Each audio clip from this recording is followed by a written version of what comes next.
Hello darling, doon sa nagtanong kung nakasubscribe po ba kayo kay CapCut or wala bang bayad yung pag-remove ng kanyang background.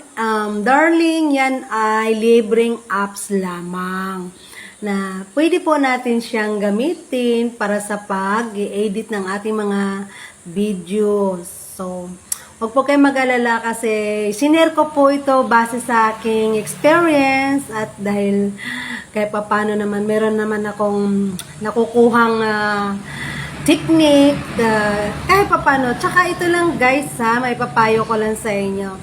Sa pagti-TikTok natin, dapat pag-aaralan natin lahat ng bagay.